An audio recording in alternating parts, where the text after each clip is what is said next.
Les vraies voix Sud Radio, le grand débat du jour. Et retour sur le drame de Nantes hier. Un élève empoignarde 4 autres, une lycéenne est décédée, 3 autres sont blessés. Ce n'est pas un fait divers, mais un fait de société, estime le ministre de l'Intérieur Bruno Retailleau. Alors parlons vrai. Est-ce que si c'est un fait de société, on pourrait arriver à le juguler? Et à cette question, l'attaque au couteau de Nantes, c'est un fait divers ou un fait de société? Vous dites un fait de société à 88%. Vous voulez réagir? Le 0826 300 300. Avec nous, Christophe Eoche Duval, haut fonctionnaire, auteur du livre Le prix de l'insécurité, enquête sur une défaillance d'État, publié aux éditions Erol. On fait un tour de table des vraies voix. Philippe Bilger, Retailleau a raison, on lui a reproché de faire de la récupération politique. Non, je trouve qu'il a raison, mais si on s'arrêtait qu'au phénomène politique, ce serait insuffisant. Il y a à la fois une trajectoire intime déséquilibrée à l'évidence, et ensuite un phénomène politique, parce que, comme vous l'avez dit dans votre question, ça relève d'un processus qui peu ou prou ressemble, par les dérèglements d'hier, à ce qu'on a connu à Nantes. Moi, ce qui me frappe, c'est je laisse de côté toutes les solutions pragmatiques qui sont évoquées pour répondre aux défis de ce port des couteaux, les cellules photographiques, que sais-je encore, les fouilles.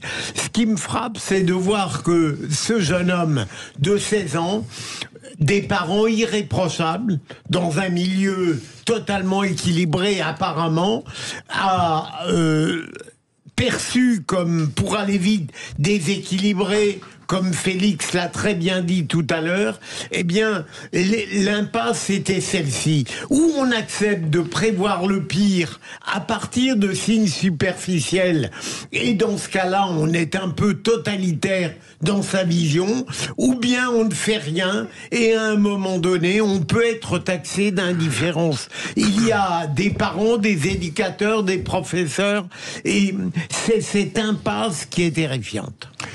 On a un deuxième spécialiste de la justice, Loïc Guérin. Votre avis, vous qui êtes avocat pénaliste? Alors, pour le moment, fait de société. Je vais être dans l'extrême minorité. Pour moi, ce dossier-là, en tout cas autant qu'on puisse en juger, parce que c'est pas un dossier qu'on a entre les mains, mais ce qu'on peut en lire, en tout cas à travers la presse, est plutôt, à mon sens, un fait divers. On a un individu qui, à l'évidence, est déséquilibré psychiatriquement, puisque pour arrêter une garde à vue, ou pour être tout à fait honnête, on a tendance à aller assez largement dans la compréhension de l'équilibre de la personne.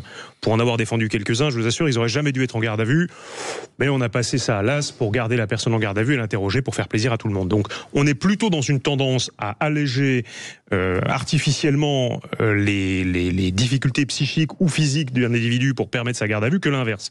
Donc il faut quand même comprendre qu'en termes de signal, c'est qu'a priori le signal était très fort pendant la garde à vue, c'est-à-dire du délire complet. On ne peut pas systématiser un fait qui touche à un individu qui est totalement hors sol. Ça me semble, sur le plan même de la cohérence, difficile. Qu'après, ça s'inscrive dans une récurrence d'agression à l'arme blanche, peut-être de nature tout à fait différente, c'est-à-dire avec une tendance idéologique ou religieuse, ça c'est une chose. Et je pense que la sensibilité de l'opinion publique réagit surtout aux faits divers antérieurs, qui sont peut-être plus des faits de société que des faits divers, à ce fait divers-là qui s'inscrit à mon sens assez artificiellement dans cette tendance. Mickaël Sadoun. Oui, ça me semble aussi être un fait divers, d'une violence assez intemporelle, qui n'est pas créée particulièrement par des conditions politiques. Après, le fait politique, c'est que la société se retrouve démunie face à cette violence qui, je pense, d'une manière ou d'une autre, a toujours existé. L'absence de garde-fous, l'absence de solutions, de réactivité, le fait que tout un pays se retrouve d'un coup en train de commenter l'événement parce qu'on se sent démuni face à cette violence, ça, c'est le vrai fait politique. Le fait qu'on mette de la violence probablement aussi dans les mains des plus jeunes, ce qui vraisemblablement a contribué quand même à créer cet événement, ça aussi c'est un fait politique. Mais si vous voulez, l'acte en lui-même, non, je pense pas que ce soit un fait de société, non, et bien heureusement. Vous pensez que c'est un fait de société, comme Bruno Retailleau? Vous pensez que c'est un fait divers, comme notamment Mickaël Sadoun et Loïc Guérin? Venez nous donner votre avis au 0826 300 300. Christophe Eoche Duval, je rappelle que vous êtes haut fonctionnaire, auteur du livre Le prix de l'insécurité, enquête sur une défaillance d'État, publié chez Erol.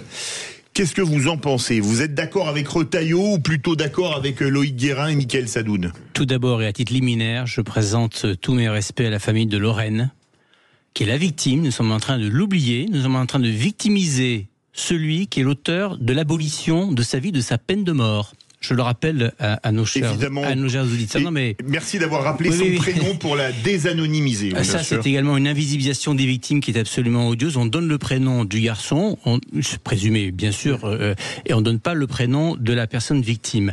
Alors, fait société, fait divers. D'abord, j'ai horreur de cette expression fait divers. Mais alors, une horreur absolue. Je la conteste. Car quand il y a au total 4491 faits divers, d'homicide ou de tentative d'homicide, comme en 2020, c'est-à-dire 12 actes par jour. C'est pas 4491 faits divers additionnés. C'est au global un fait de société, que la violence effectivement fait partie de notre société. La jugule-t-on ou la jugule-t-on pas? On ne la jugule pas. Elle est sur une courbe mortifère d'accélération, 114% depuis 2010 à 2020. Et pour revenir au cas qui est présenté, cette affaire présente plein d'évidemment d'éléments. Au passage, d'ailleurs, j'ai une anecdote personnelle.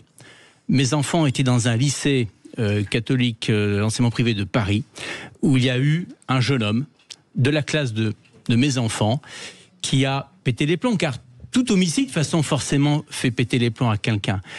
Et qui a, par jalousie, emmené son camarade qu'il croyait en vouloir à sa petite copine, qu'il a découpé dans la baignoire et qu'il l'a tué. Voilà. C'est une affaire absolument horrible. Oui. Je ne rappelle pas la date et ni le nom du lycée, mais il n'a pas été reconnu irresponsable. Et là, dans cette affaire, il y a un problème. C'est toujours, encore une fois, le problème de la responsabilité pénale en France et dans notre droit français, que je conteste surtout pas, mais pour lequel je voudrais bien savoir si les parents de Lorraine seront associés ou non à la décision, car elle pourrait être privée de toute réparation. Non, ils ne le seront pas. Non, parce qu'il y a Non, mais ils ne le seront pas. Parce qu'il y a au civil. Mais bien sûr, c'est même automatique. C'est une responsabilité automatique des parents, du fait des mineurs, civils, automatique. Elle sera automatique, peu importe sa responsabilité pénale. Civile. Moi, je vous parle du procès pénal. Mais la partie civile n'a rien à faire, entre guillemets, du procès pénal. Voilà. Sa réparation du préjudice, elle est intégrée dans le droit français, elle est pleine et entière, fort heureusement d'ailleurs. Le procès pénal n'a pas vocation à satisfaire une vindicte populaire. Or, la présentation qui en est faite là me semble relativement aller dans ce sens-là, ce qui n'est pas le sens du procès pénal. Mais c'est un point de vue. Vous avez un brillant avocat face à vous. Absolument, mais je ne suis pas l'avocat des victimes et je n'en suis pas un. Mais elle pourrait avoir un point de vue très différent. Je suis régulièrement, et pourtant, c'est pas leur opinion non plus. J'allais dire ce qu'on peut craindre, mais je n'ai pas à le craindre, c'est que ce jeune homme soit déclaré irresponsable au moment où il a porté ses coups et que Loïc, je crois que est-ce qu'aujourd'hui on a mis en œuvre cette réforme qui peut amener tout de même l'accusé devant la cour d'assises pour qu'on prenne acte de son irresponsabilité? Moi, je l'ai jamais vécu et j'ai jamais eu à le vivre. Et pour être franc, je ne crois pas. Alors, je crois que c'est dans un cas limité, mais je vais pas prendre le risque de donner une réponse certaine, puisque je ne l'ai jamais rencontré à titre personnel, je ne l'ai jamais vu au travers des dossiers qu'on a pu avoir ou qu'on a pu avoir autour de nous. Mickaël Sadoun veut réagir. Moi, je comprends parfaitement le point de tension qu'il y a sur ce plateau et en effet, je pense par exemple à l'affaire Mireille Knoll où il a été reconnu, le tueur a été reconnu irresponsable au moment de la commission du meurtre, de l'assassinat. Il y a eu Sarah Halimi aussi. Et Sarah Halimi, évidemment, oui, bien sûr. Et si vous voulez, parfois, au nom de certaines expertises juridiques ou médico-légales, entre guillemets, on a renoncé à un certain principe de rendre justice à la victime et à la famille des victimes, et ce que j'entends parfaitement de ce côté de la table. Donc je ne saurais pas vous dire où est le bon point d'équilibre entre une certaine expertise qui n'est pas toujours en rapport avec la vérité, il faut le dire, et le fait de rendre justice aux gens. Voilà. Oui, mais Mickaël, pardon de prendre votre place. J'ai un avocat. Il y a tout de même le meilleur d'entre nous. Un principe supérieur à celui de rendre justice dans les deux affaires que vous avez évoquées, c'est le fait que le socle de l'état de droit, et là je ne le discute pas, fait qu'on ne renvoie pas en justice un irresponsable. Ça me paraît tout de même plus important que le fait de vouloir à toute force rendre justice à quelqu'un sans qu'on dénie le crime dont la famille a été. Bien sûr, mais le principe d'irresponsabilité a quelque chose de presque philosophique. Je ne sais pas si ça peut s'expertiser vraiment à partir du droit, et parfois à partir de l'expertise juridique, on renonce à la justice. Alors, je me souviens des expériences au tarif de femme de ménage lors du procès d'Outreau, quand vous parlez de ça. Ouais, alors, c'était un psychologue. Oui. Et à savoir aussi que la réalité de terrain, elle est différente. Elle n'est pas celle que le grand public peut avoir. C'est-à-dire qu'en gros, des psychiatres auraient une espèce de grand pouvoir d'eux et auraient une large tendance à. C'est faux.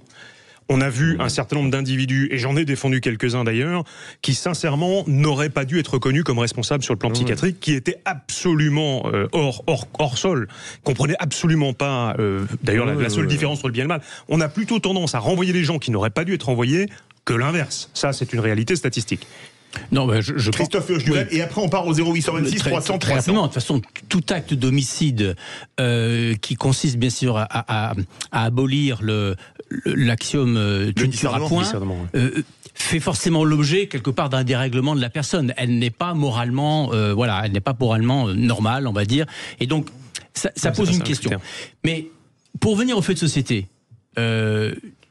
Il y a un risque aussi de psychiatrisation, on va dire, des actes d'homicide. C'est-à-dire qu'effectivement, on les retranche de l'ordre de la rationalité pour éventuellement, comme faire l'autruche, ne pas les voir. Alors, on a plein d'actes dans lesquels il suffit de dire à l'Akbar c'est un dérangé. C'est un déséquilibré. Donc circuler, il n'y a plus rien à voir. Je suis d'accord. À faire, il n'y a pas très longtemps, à Mulhouse. Là, en l'occurrence, on ne sait pas trop les motivations. Mais enfin, moi, j'ai lu quand même le communiqué que ce garçon a fait passer par l'intranet de l'école. C'est un déséquilibre.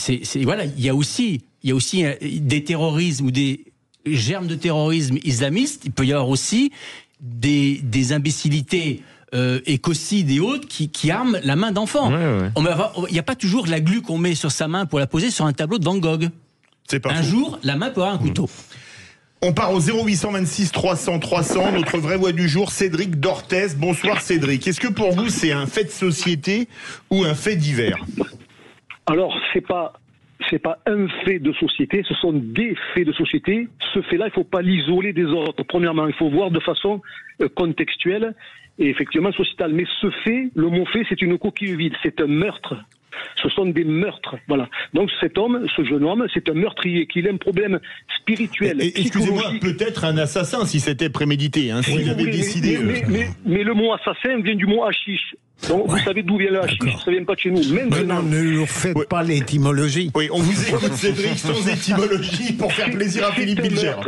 C'est un meurtre. Il y a un de vos interlocuteurs tout à l'heure qui a dit il a appliqué la peine de mort, cet homme-là. Oui. Donc, finalement, il n'est pas habilité à appliquer la peine de mort. Il a fait de la peine à ses parents, à ses frères, à ses sœurs. Il a commis la peine de mort. Il a appliqué la peine de mort.